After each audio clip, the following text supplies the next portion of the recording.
Hi, I'm Shashank Bhargav, and you're listening to Three Things, the Indian Express news show. In this episode, we talk about how India has become a significant hub when it comes to supplying drugs and narcotics to different parts of the world.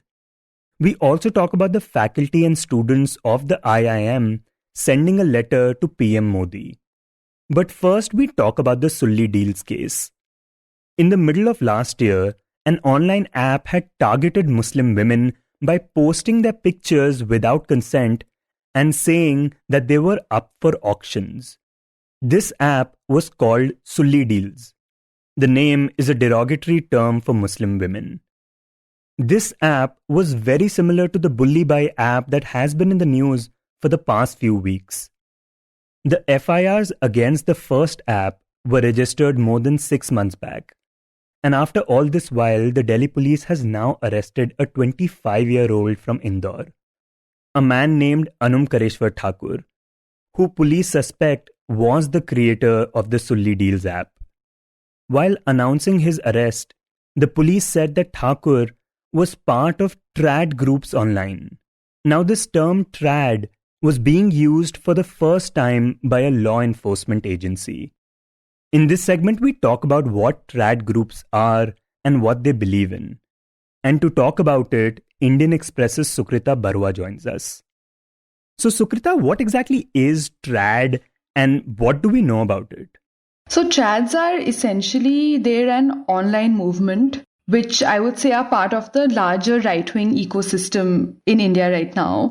And this movement comprises of individuals who mostly seem to be young, like those who've been arrested in the Bulli and Sulli Deals cases and like Anum Kareshwar Thakur. So these individuals are connected to each other online and they connect with each other virtually through various social media platforms. So through Telegram groups, Reddit, 4chan, Discord. Essentially, they're what you might call an Indian alt-right, but like we've seen in the case of the US, but instead of white supremacy, what we're seeing here is that they claim Aryan and Brahmin supremacy. And the word trad itself, which is what they use for themselves, it itself draws from the American alt-right ecosystem. And what it essentially means is ultra-traditionalist. The word trad would be drawn from traditional or traditionalist. Okay, so you mentioned Aryan and Brahmin supremacy. What are some of the other examples of things that they believe in? So the stuff that they share on their forums seems to be quite diverse. It ranges from extracts from scriptures to extremely egregious memes. They claim Aryan Brahmin supremacy. Many of them claim to reject modernity and to be faithful to the Shastras and Sanatan Dharma. Many of them seem to be upper caste. And a lot of the exchanges on the forums and the material and the memes shared are openly and strongly casteist. Exchanges include a frequent use of casteist slurs. As would be expected, Islamophobia is rampant. And also there are, casual mentions of disturbing things like rape. We also see a lot of hatred directed at B.R. Ambedkar. And it appears that they want the constitution to be removed and replaced with the Manusmriti. Right, and Manusmriti, of course, being the ancient text of Hinduism based on which the caste classifications were put in place among Hindus. But also, how popular is this trad movement?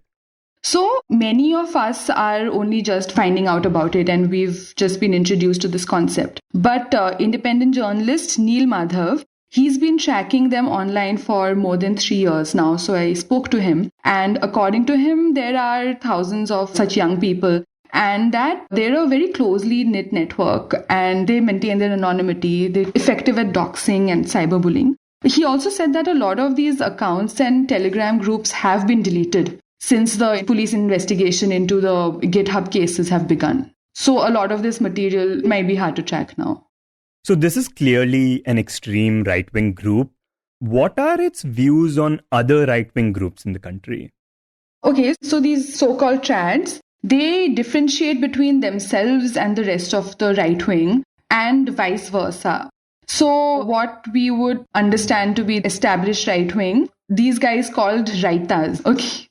Wait, raitas as in the Indian side dish raita? Raita, so that could be a spin on, it sounds like right wing, right? and raita as in like, a mishmash kind of thingy, not pure like them. I don't know. I think that's open to interpretation. So basically, these trads, they reject the BJP, the RSS, and Prime Minister Narendra Modi for not being as hardline as they'd like. These guys also criticize this current establishment for what they claim is minority appeasement and Dalit appeasement. There are also jibes against PM Modi's caste. So these guys very overtly claim their differences with the establishment right wing and the BJP and the RSS. And the so-called Raitas have also been very keen and vocal about claiming their differences from this group. And they have been pointing towards these fellows and, trying to establish them as a fringe. Okay, so the person arrested in the Sulli Deals case was involved in the trad movement. But have we seen the trad involved in other crimes and controversies? So even before the Sulli Deals case, there have been things like there was a YouTube channel which had live streamed rating some Pakistani women and also again claiming to auction them.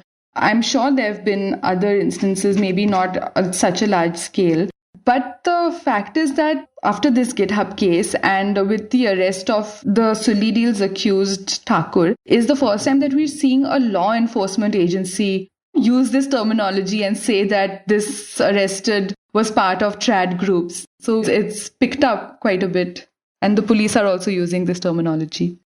So Sukrita, having gone through different forums of trad and having spoken to someone who has followed them for some time, what, according to you, seems to be the most concerning thing about this group? I mean, a lot of it is concerning, but I don't know if this is the most concerning thing, but what is definitely striking is how young many of these people seem to be, which is what we've seen in the case of those arrested. Also, as in the case of those arrested, they seem to be well educated. Many of them seem to have had an English medium education, which is something that I am picking up from the language of some of the discussions. They have a strong grasp of online lingo and pop culture references. So it is striking the demography that they seem to be coming from. I think that's something that's worth noting.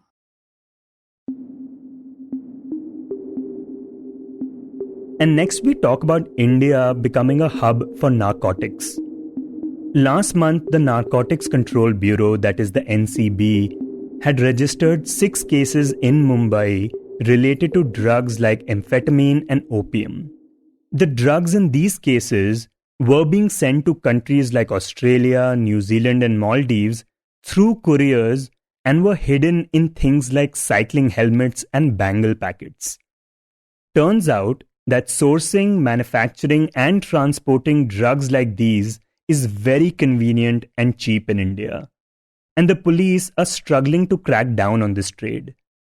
Mohammad Thawar, who reports on crime for the newspaper, recently wrote about this problem. And he now joins us on the show to talk about it. Mohammad, there seems to be this network already established in India that supplies a lot of drugs to different parts of the world. What are the countries where drugs end up being supplied to from India right now? Yeah, so see, in some cases, it's the drugs itself. In some cases, it is the chemicals that are used to make drugs. So primarily, like in the last month, the Narcotics Control Bureau had seized samples that were being sent to Australia, New Zealand, US, Dubai, and all these places. So mainly, see, when it comes to these chemicals, it depends upon what is in demand in that particular part. So for example, in Australia, there's like a amphetamine outbreak. There's a huge demand for amphetamines, which is then used to make meth. So they found amphetamine packages being sent to Australia and New Zealand. And then in the US, they found some sleeping pills that then end up being abused as for getting a high and things like that. So basically, India in that sense is like a wholesale market where whatever you need, you can supply stuff from here. And what is the reason that India has become this easy supplier of drugs and chemicals used to make drugs? So see, the major reason is the most expected one in that sense. See, these chemicals that are used to make drugs or even these sleeping pills, cough syrups, etc. Now, all of these are dual use things. So basically, a cough syrup does have its own use, but these are restricted. These are supposed to be restricted. You are not supposed to just directly get it over the counter, be it sleeping pills, etc.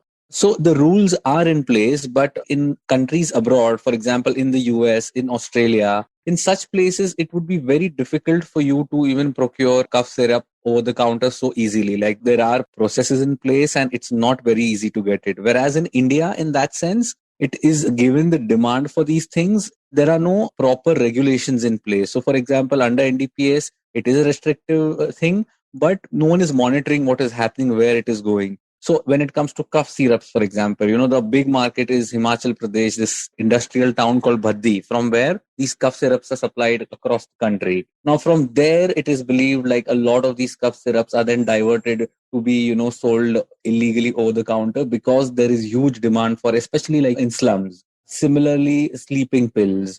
Then when you come to like higher drugs, synthetic drugs, you have like an amphetamine or an ephedrine. Now, ephedrine again is something that is used in medication for cough and cold syrups, but ephedrine again can be used eventually to make meth. So a substance like ephedrine would be monitored very strictly abroad. But in India, because India is chaotic, there are a lot of these unused factories there. Like, not a lot of people, although there are agencies that are supposed to keep an eye on these things, but it can very easily be diverted.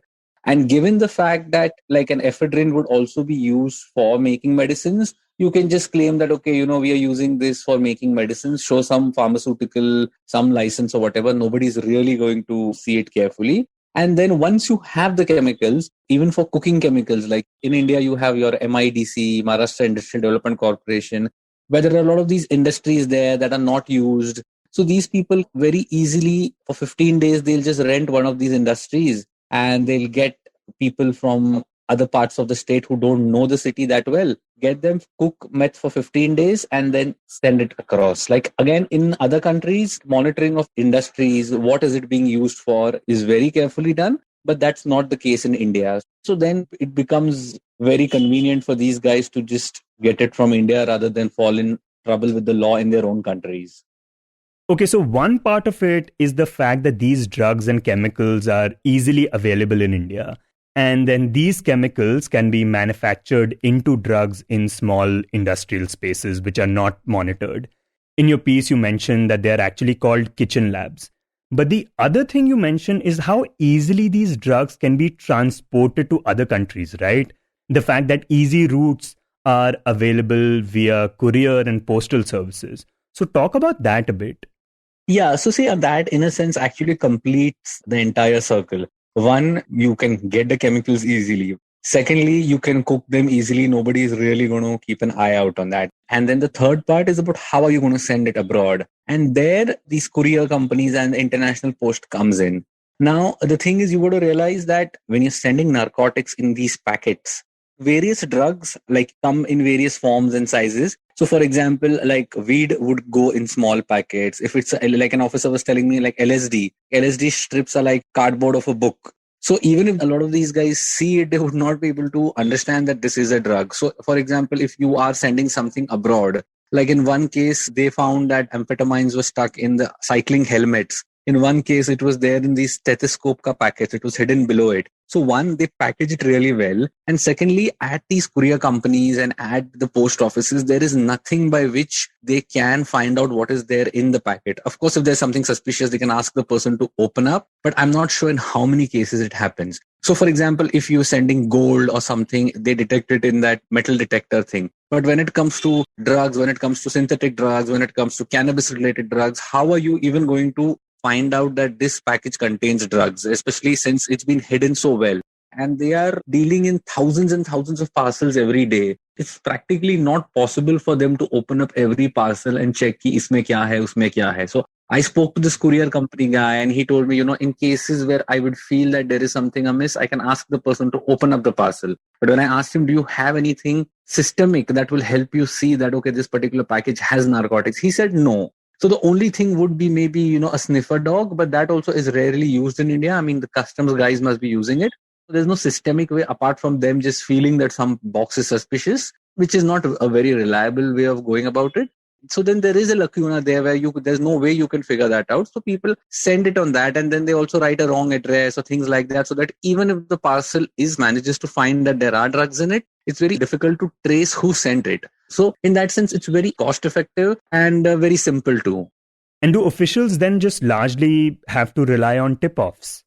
Yeah, that's true. Because even the case that, in early December, in which they caught these parcels going to Australia and New Zealand, all these places. So they went about it in that way. They had a tip off that this parcel contains drugs. Then they kind of got the parcel. They found that it had drugs. Then they found out which courier company sent it. Then they went to the courier company. So you're supposed to also fill out KYC details anytime you're sending a parcel. So they asked the courier company guy, okay, give us the KYC details of this person. To their shock, they found that the sender had not even given his KYC details. So these people, the courier guys, used their own KYC to show that they were senders. Yeah, so he said, see, because for them also, it is business for them. Every parcel that they can't send is a loss. They think KYC form is not there. Okay, that's okay. We'll kind of do that. So in that sense, based on tip-offs, they can get some of these people, but they may not be able to really get the people involved. So that is a major issue. Even when it comes to the post office guys, when I spoke to one of the high ranking officials, he told me, he said, see, our job is just to deliver post in as many words. He said, our job is not to look into what is there in the boxes. So, in that sense, it's actually a loophole wherein then who is going to do this? And the answer is no one. So then in that sense, it kind of continues. So I also asked the cop that, so what is the way out? So they do talk about sensitizing these people, but I don't know how far you can sensitize them without giving them some way by which a systemic thing whereby they can kind of figure out how to identify which packages have drugs. Yeah, and one of the things that you mentioned in your piece is that earlier China was the hub of these chemical supplies, and it used to supply to places like Mexico. But then in China, there was a crackdown. But clearly, based on what you're saying, that's been hard to do in India. Yeah, exactly. Because earlier China was supposed to be the wholesale supplier of all these chemicals. But in the past few years, like in Beijing, there has been a crackdown. So it has become difficult. And more so because of that, people have started looking towards India where nothing like that has happened. So especially areas like, for example, currently an officer was telling me in Mumbai, not exactly in Mumbai, around Mumbai and Vapi and Hyderabad. And these are areas where there is a lot of synthetic drugs being made and being sent abroad. So far, there doesn't seem to have been a crackdown kind of an effect in India. So right now, internationally, it is being looked at as a place from where you can source your chemicals easily. Also, what do we know about the kind of people that usually get involved in this trade, and what kind of money do they end up making? So see, this is the same drug networks that generally operate in the cities. This is just currently even within the country, if you want to send drugs, people are using couriers to send drugs. So it's not that this is like a different group of people that is using this particular modus operandi. It is the same drug networks that earlier used people to send drugs, and now they're using these courier companies, and now they realize that there is an international market and there is a lot of money to be made, because in cases where there have been people arrested with mephedrone, like recently they arrested a lawyer who was cooking mephedrone in his farmhouse in Kolhapur, and the cop said that he must be making at least 20 lakh per month, minimum 20 lakh, 20 to 30, 40 lakh per month. Because cooking these chemicals and making mephedrone is not a very costly exercise. So it depends on the operations. For example, you also have, like in 2017, the Thane police had busted a factory in Sholapur where they found ephedrine worth 2,000 crore. And that was being used by this Akasha network. It's a big drug cartel in Kenya. And the ephedrine would go to Kenya. And from there, they would then use it, mix it with cocaine and all. And that would then reach the United States. So it really depends upon the kind of group involved and how big the gang is.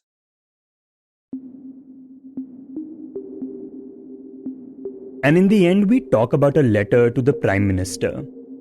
For the past few months, India has been witnessing a rise in hate speeches and attacks against minority communities. Now, flagging this problem, a group of students and faculty members from the Indian Institutes of Management in Bangalore and Ahmedabad sent a letter to Prime Minister Narendra Modi on Friday. The letter said that his silence emboldens voices of hate, and it was signed by 183 people, including 13 faculty members from both the institutions. In this segment, Indian Express's Saurav Roy Burman tells us about this letter. Yeah, so the letter was written by a section of students of IIM Bangalore and IIM Ahmedabad, as well as faculty members of both these institutes. And it was addressed to the PM, and it makes a few important points and observations. Firstly, it condemns the hate speeches and the violence against communities and along lines of identity, be it religion or caste. And it also specifically refers to the hate speeches against Muslims, attacks on churches across states, which in many cases also go unpunished. And I think secondly, it questions Prime Minister Modi's quote unquote silence on these matters. And it goes on to emphasize that his silence is only emboldening the forces of hate. And lastly, it requests Prime Minister Modi to take a stand against such elements, saying time and energy should rather be spent on creativity, innovation, and country's growth. And this, one imagines, refers to the recent attacks against the Christian community and churches and the Dharam Sansad event that happened in Haridwar, although the letter itself doesn't mention any particular event. But Saurav, what significance does this letter have? Like, have we seen a letter like this being written in the past? Yeah. There has been many such letters in the past written by retired bureaucrats as well as students of IIM Bangalore itself. But this particular letter is significant, I think, it's for two reasons. One, obviously, because of the people who signed it, including really senior faculty members who have a wealth of experience and credibility. I mean, these are people who cannot be dismissed as partisan voices or those with an agenda. And the letter is also important because it is not just addressed to the Prime Minister, but it directly questions his silence. And it lists one of the contributing factors behind the impunity with which some of the perpetrators of such acts get away. You were listening to Three Things by The Indian Express. Today's show was written and produced by me, Shashank Bhargav, and was edited and mixed by Suresh Pawar. If you like the show, then do subscribe to us wherever you get your podcasts. You can also recommend the show to someone you think will like it, share it with a friend or someone in your family. It's the best way for people to get to know about us. You can tweet us at Express Podcasts and write to us at podcasts@indianexpress.com.